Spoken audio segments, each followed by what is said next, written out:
निर्व्यापारोऽपि निष्कारणमज भजसे निर्व्यापारोऽपि निष्कारणमज भजसे यत्क्रियामीक्षणाख्यां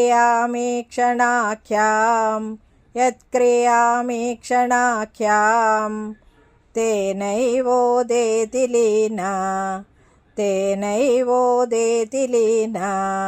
प्रकृतिरसति कल्पापि कल्पादिकाले प्रकृतिरसति कल्पापि कल्पादिकाले निर्व्यापारोऽपि निष्कारणमज भजसे यत्क्रियामीक्षणाख्यां तेनैवोदेति लीना प्रकृतिरसति कल्पापि कल्पादिकाले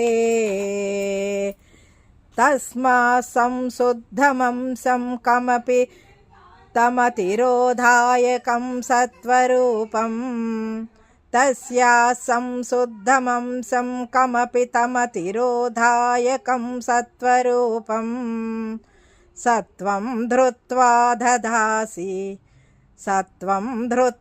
दधासि स्वमहिमा विभवाकुण्ठवैकुण्ठरूपम् स्वमहिमा विभवाकुण्ठवैकुण्ठरूपम् तस्या संशुद्धमंसं कमपि तिरोधायकं सत्वरूपं सत्वं धृत्वा दधासि स्वमहिमा विभवाकुण्ठवैकुण्ठरूपम् निर्व्यापारोऽपि निष्कारणमज भजसे यत्क्रियामीक्षणाख्यां तेनैवोदेति लीना प्रकृतिरसति कल्पापि कल्पादिकाले तस्या संशुद्धमंसं कमपि तिरोधायकं सत्वरूपं सत्वं धृत्वा दधासि स्वमहिमा విభవాకుంఠవైకుంఠరూపం. పరంధామ, అయస్కాంతం దగ్గరున్న ఇనుము దానికి ఆకర్షించబడ్డట్టు నీ దయా కటాక్ష వీక్షణాల ప్రభావంతో నీలోనే లీనమైపోయిన ప్రకృతి సృష్టి ప్రారంభకాలంలో అనగా కల్పం ప్రారంభంలో వ్యక్తమవుతోంది. దానినే మాయ అంటారు.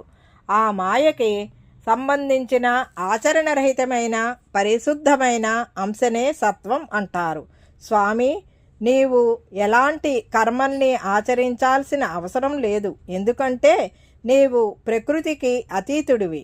నీ భక్తులందరినీ అనుగ్రహించటానికి నిన్ను నీవు వ్యక్తపరుచుకుంటూ అకుంఠితమైన వైకుంఠ రూపం ధరించి వెలుగొందుతున్నావు. ఇదండి ఈనాటి వీడియో. ఈ వీడియో కనుక మీకు నచ్చినట్లయితే లైక్ చేయండి, షేర్ చేయండి, కామెంట్ చేయండి, సబ్స్క్రైబ్ కూడా చేయండి. మరిన్ని వీడియోలు కావాలంటే బెల్ ఐకాన్ని నొక్కండి. Thank you for watching.